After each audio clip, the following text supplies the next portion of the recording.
बिस्मिल्लाहिर्रहमानिर्रहीम। अस्सलाम वालेकुम dear student, here I am professor Sagir Ahmad और आप लोग देख रहे हैं professor Sagir zoology channel. Dear student, आज से बाकायदा फर्स्ट 9th क्लास के कोर्स का आगाज़ कर रहा हूँ। अल्लाह पाक से दुआ है कि मुझे इस्तिक़ामत नसीब फरमाए, कामयाबी अता फ़रमाए और आप लोग डियर स्टूडेंट इस चैनल के साथ जुड़ जाइए ताकि शुरू से लेकर एंड कोर्स तक आप जुड़े रहेंगे तो इंशाल्लाह आपको इससे फ़ायदा भी हासिल होगा और आप अपनी कामयाबी के कदम चूमेंगे।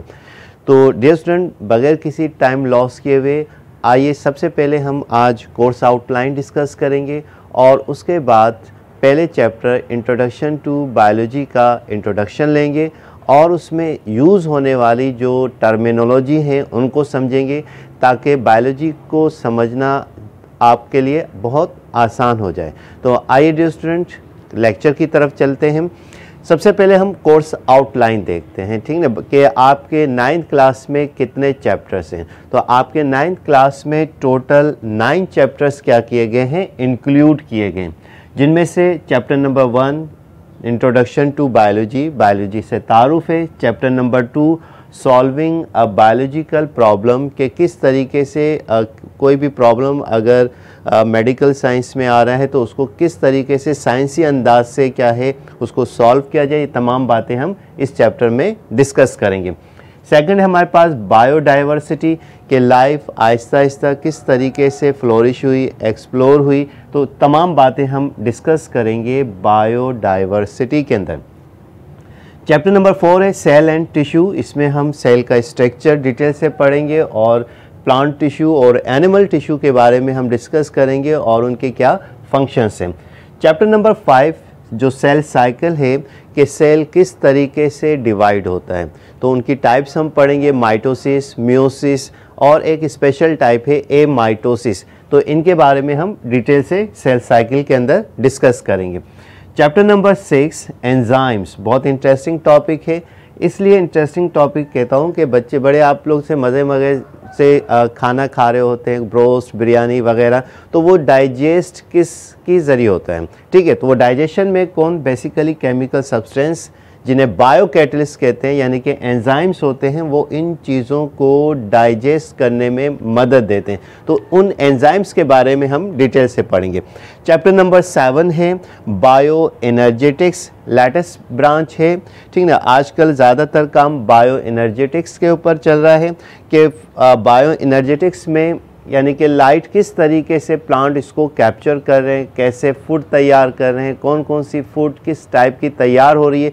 बेसिकली तो ग्लूकोज होता है, इसके साथ साथ प्रोटीन कैसे बन रहा है, उनके अंदर ऑयल किस तरीके से फॉर्म हो रही है, तमाम चीज़ें हम डिस्कस करेंगे चैप्टर नंबर 7 बायो एनर्जेटिक्स के अंदर।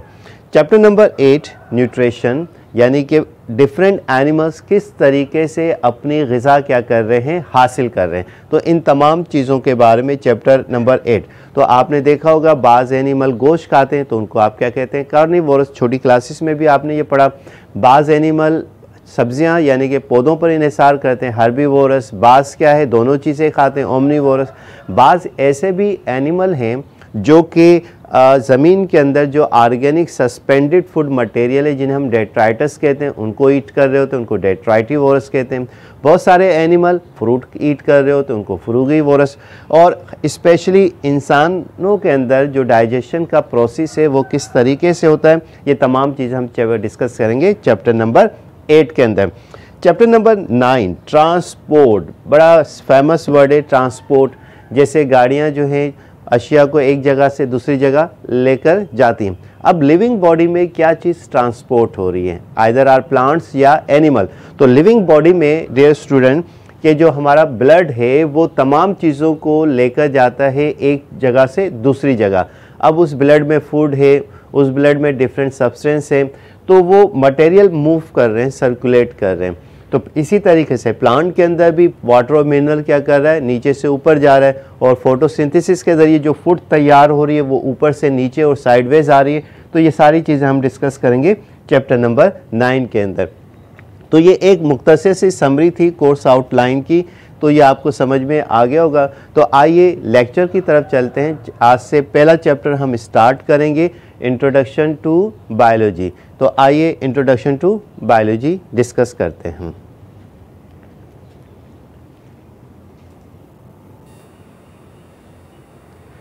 Yes dear student, introduction to biology. आइए सबसे पहले हम बायोलॉजी को डिफाइन करते हैं कि what is the basic meaning of biology. You know very well biology combination of two Greek words. First is bio and second logy. Bio derived from another Greek word bios and logy derived from another Greek word logos. Bios mean life and logos mean study, thinking, discuss. So simple definition, study of life is called biology, या discuss about life is called biology, या thinking about life is called biology। तो मुख्तलिफ authors ने biology को मुख्तलिफ तरीक़ों से define किया है कि लाइफ के बारे में स्टडी करना बायोलॉजी, लाइफ के बारे में सोचना बायोलॉजी, ठीक है। तो लाइफ के बारे में डिस्कस करना क्या कहलाती है, biology.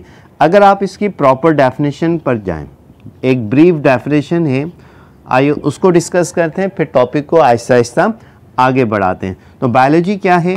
The branch of science, the branch of science which deals with the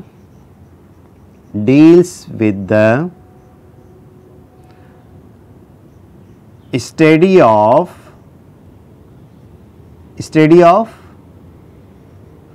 life of living organism, life of living organisms, life of living organisms is known as biology, is known as biology। ये बेटा बिल्कुल simple brief क्या है, definition है, the branch of science which deals with the study of life of living organism is known as biology. यानी science की एक ऐसी ब्रांच जिसमें जानदार अज्साम यानी लिविंग ऑर्गेनिज्म की लाइफ, ज़िंदगी के बारे में आप क्या कर रहे हैं, डिस्कस कर रहे हैं, उसे आप क्या कहते हैं, बायोलॉजी कहते हैं। ये तो सिंपल डेफिनेशन है, याद भी कर लेते हैं। लेकिन अगर आप इस डेफिनेशन के ऊपर गौर करें, कंसंट्रेट करें, तो इसमें 3 टर्मिनोलॉजी इस्तेमाल की गई हैं। कितनी टर्मिनोलॉजी हैं? 3 टर्मिनोलॉजी हैं। देखिए वर्ड इस्तेमाल हो रहा है टर्मिनोलॉजी। तो साइंस में बेशुमार टर्मिनोलॉजी, हर सब्जेक्ट की अपनी अपनी टर्म्स हैं, ठीक है। अगर उन टर्मिनोलॉजी के ऊपर बेटा आप लोग कंसंट्रेट करेंगे, उनको समझेंगे, तो वो सब्जेक्ट आपका परफेक्ट होता चला जाएगा। आइए इस डेफिनेशन में देखिएगा 3 बेसिक टर्मिनोलॉजी हैं। अब टर्मिनोलॉजी किसे कहते हैं? तो specific words of specific languages, बड़े गौर से सुनिएगा, specific words of specific languages and further explanation in own language, either or English, either or Urdu, either or Sindhi, either or Punjabi, यानी कोई भी ज़बान भाषा बोलते हैं उसमें आसान अल्फाज में आप उनको डिफ़ाइन करें तो वो क्या है, उस ज़बान की बेसिक क्या है, टर्मिनोलॉजी है। अब यहाँ पर देखिएगा कि 3 बेसिक टर्मिनोलॉजी हैं। कौन कौन सी बेसिक टर्मिनोलॉजी हैं? एक आपके पास साइंस है, सेकंड हमारे पास क्या है, लाइफ है, और थर्ड हमारे पास क्या है, लिविंग ऑर्गेनिज्म। अगर आप इन 3 टर्मिनोलॉजी को समझ लेंगे, बायोलॉजी पढ़ना बहुत आसान हो जाएगा। तो अभी आप लोग इनिशियल लेवल पर हैं, 9th क्लास पर, तो आप लोग डियर स्टूडेंट जितना टर्मिनोलॉजी के ऊपर कमांड हासिल करेंगे, आपकी बायोलॉजी उतनी आसान होती चली जाएगी। तो इस बात पर प्यारे प्यारे लाइक आना चाहिए, लाइक के बटन को दबा दीजिए। आपके लाइक मेरे लिए एनर्जी का काम करेंगे, और जब एनर्जी मिलेगी तो और बेहतरीन तरीके से, अच्छे अंदाज से आपको समझाया जाएगा। क्लियर बात? तो पहली जो टर्म है, आइए इसको हम डिस्कस करते हैं। साइंस। पहली टर्म क्या है? साइंस। देखिए बेटा, आप लोग साइंस के स्टूडेंट हैं और अगर आपसे कोई पूछ ले कि साइंस किसे कहते हैं तो क्या जवाब देंगे? तो इस कॉन्सेप्ट को आपने क्लियर करना है। तो पहली टर्म है साइंस। तो आइए इसको क्लियर करते हैं। साइंस बेसिकली लैटिन वर्ड, कौन सा ज़बान के वर्ड से लिया है? लातिनी ज़बान के वर्ड से। किससे निकला है? साइंशिया से निकला है। और साइंशिया की मायने होते हैं नॉलेज के। क्या मायने हैं? नॉलेज के, यानी कि इल्म हासिल करने को आप क्या कहते हैं? साइंस कहते हैं। तो ये सिंपल लैंग्वेज में, सिंपल भाषा के अंदर क्या है? साइंस की मायने नॉलेज, इल्म हासिल करना। तो मुख्तलिफ ऑथर्स ने, मुख्तलिफ साइंटिस्ट ने साइंस को मुख्तलिफ अंदाज से क्या है? डिफ़ाइन किया है। तो आइए उन डेफिनेशंस को हम डिस्कस करते हैं जो कि साइंस को डिफ़ाइन कर रही होती। तो सबसे सिंपल जो स्टार्ट में डेफिनेशन बनाई गई, तो वो क्या डेफिनेशन थी? वो डेफिनेशन थी हमारे पास कि knowledge gain about, knowledge gain about anything, knowledge gain about anything is called science। कि किसी भी चीज़ के बारे में आप इल्म हासिल कर रहे हैं तो उसे आप क्या कहते हैं? साइंस कहते हैं। अब देखिए, ये जो थिंग लिखा है मैंने, नॉलेज गेन अबाउट एनीथिंग। अब नेचर में जो थिंग्स होती हैं वो दो किस्म की होती हैं, ठीक ना? थिंग्स जो हैं वो दो टाइप की हैं। एक नेचुरल थिंग्स कहलाती हैं, नेचुरल थिंग्स, और दूसरी कहलाती हैं आर्टिफिशियल थिंग्स कहलाती हैं। नेचुरल थिंग्स उनको कहा जाता है जो कि मेड बाय गॉड, अल्लाह ताला ने बनाई हैं। आर्टिफिशियल थिंग्स क्या हैं? जो इंसान बनाता है, जैसे ये जो कैमरा है, ठीक है, बोर्ड है, मार्कर है, जितनी भी नॉन लिविंग चीज़ जो है, जो इंसान खुद बना रहा है, वो क्या कहलाती हैं? आर्टिफिशियल थिंग्स कहलाते हैं। तो अब साइंस की डेफिनेशन थोड़ी सी क्या हुई? चेंज हुई। क्या हुई? कि knowledge gain about natural and artificial things is called science. तो आप यहाँ पर सिंपल सा कमेंट दे दें कि नॉलेज गेन अबाउट, सिंपल सी डेफिनेशन है, knowledge gain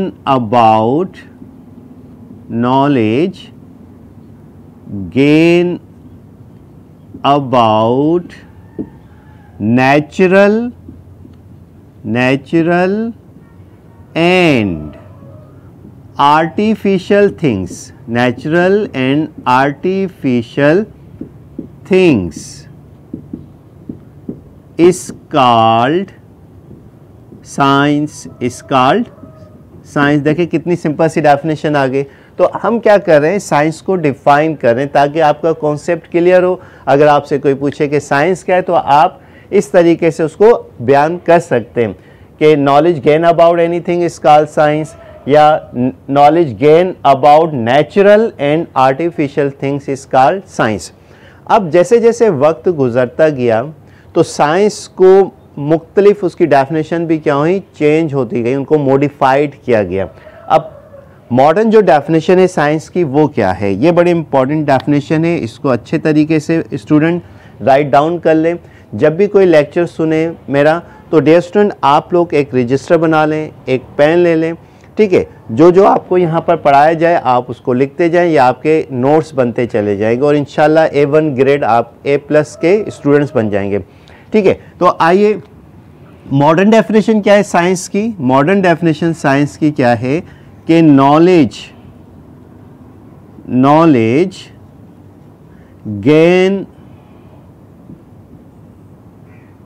gain by observation, knowledge gained by observations and experiment is called science। ये लेटेस्ट डेफिनेशन है कि knowledge gain through observation and experiment is called science, के मुख्तलिफ मुशाहिदात और तजुर्बात के नतीजे में जो इल्म हासिल होता है उसे आप क्या कहते हैं, साइंस कहते हैं। तो साइंस के अंदर आप लोग एक्सपेरिमेंट भी करेंगे, लेकिन उससे पहले क्या होता है, ऑब्जर्वेशन। तो कोई भी रिसर्चर, कोई भी साइंटिस्ट जब अपना काम शुरू करता है तो सबसे पहले, यानी कि ये एक साइंटिफिक मेथड बना दिए गए, साइंस को स्टडी के लिए एक साइंटिफिक मेथड है, उसके मुख्तलिफ स्टेप्स है। आगे चल के ये टॉपिक डिटेल से डिस्कस करेंगे। तो पहला जो स्टेप आता है वो ये है ऑब्जर्वेशन, ठीक है। उसके बाद एक्सपेरिमेंट पर जाते हैं और एंड में रिजल्ट इल्म हासिल होता है, उसे आप क्या कहते हैं, साइंस। ऑब्जर्वेशन का क्या मतलब, यानी कि observation means that to use of the 5 senses, vision देखना, टू टच, ठीक है, और उसको टेस्ट चखना, सुनना, सूंघना। तो हवासे खमसा 5 सेंसेस को इस्तेमाल कर रहे हैं। तो 5 सेंसेस को इस्तेमाल करते हुए स्टेटमेंट बनते चले जाते हैं कि चीज़ देखने में कैसी है, उसका जायका कैसा है, ठीक है, और मुख्तलिफ चीज़ें। तो स्टेटमेंट, तो आपको एक डेटा हासिल होता है। डेटा हासिल होने के बाद आप लोग उसको एनालाइज करते हैं, फिर एक्सपेरिमेंट, एंड में रिजल्ट आता है। जो रिजल्ट है वो बेसिकली क्या है, नॉलेज है। तो इसे ये आप क्या कहते हैं, साइंस कहते हैं। तो ये हमारे पास जनरल क्या है, साइंस की पहली टर्म हमने डिस्कस की डियर स्टूडेंट, बायोलॉजी है the branch of science which deals with the study of life of living organism. तो सेकंड जो टर्म है वो हमारे पास क्या है, लाइफ है। तो what do mean by life. तो डियर स्टूडेंट आज हम इस टॉपिक को यहीं पर रहने देते हैं। आज बायोलॉजी की डेफिनेशन आप लोग यहीं पर क्या कहते हैं कि क्लोज करते हैं। बाकी लाइफ और लिविंग ऑर्गेनिज्म को नेक्स्ट लेक्चर में हम डिस्कस करेंगे। तो उम्मीद है कि डियर स्टूडेंट आपको ये टॉपिक समझ में आ गया होगा, ठीक है, और ये टॉपिक अपने दोस्तों के साथ भी शेयर करें। चैनल पर पहली बार आएँ तो उसको सब्सक्राइब भी कर लीजिएगा। खुश रहें, खुश रहने की आदत बनाएं, खुशियाँ बांटें। तब तक के लिए अपने सर प्रोफेसर सगीर अहमद को इजाज़त दीजिए। अल्लाह हाफिज़।